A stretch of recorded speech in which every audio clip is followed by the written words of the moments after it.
আসসালামু আলাইকুম এভরিওয়ান, তোমরা সবাই কেমন আছো? আশা করি সবাই ভালো আছো। তোমাদের দোয়া এবং ভালোবাসায় আমরাও ভালো আছি।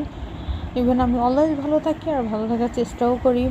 আর আমি একজন স্টুডেন্ট, আর আমি অনেক গর্ববোধ করি এই কারণে, আর এটা ভেবে যে আমি একজন নার্সিং স্টুডেন্ট। আমিও কোনো একটা সময় মানুষের সেবা করব, মানুষের সুখ দুঃখ তাদের পাশে থাকবো, তাদেরকে সান্ত্বনা দিব।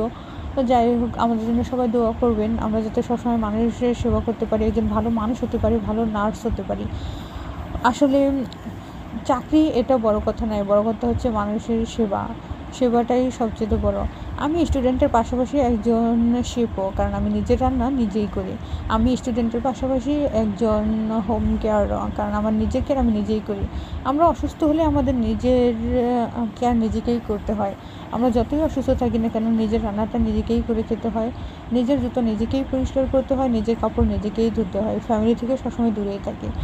আর আজকে এই পর্যন্ত আসা আমার বাবার জন্য, সবাই আমার বাবার জন্য দোয়া করবেন। আমার বাবা মা দুজনের জন্যই দোয়া করবেন, কারণ আমার বাবা সবসময় আমাকে সব বিষয়ে খুবই সাপোর্ট করে। কখনো এটা বলে না যে এটা হয়নি তো থেমে থাকো, এটা করার দরকার নেই। সবসময় এটা বলেছে যে এটা হয়নি তো কী হয়েছে, নেক্সট আবার ট্রাই করবে, আবার হবে, অবশ্যই হবে, কেন হবে না, বারবার ট্রাই করবে। একটা জিনিস না হলে একবার, না পারলে অনেকবার দেখবে।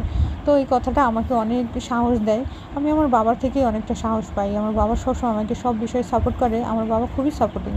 আর শুধু আমার বাবা না, প্রতিটা বাবাই তার সন্তানের জন্য খুবই সাপোর্টিং। বাবা মা সাপোর্ট করে বলেই সন্তানেরা সামনে আগানোর সুযোগ পায়, সাহস পায়। আর আমি সবাইকেই বলবো যে আপনারা আপনাদের ছেলে মেয়েদেরকে সবসময় উৎসাহ করবেন, সাহস দিবেন, যাতে তারা সামনে এগোতে পারে, নিজের একটা ভালো ভবিষ্যৎ করতে পারে।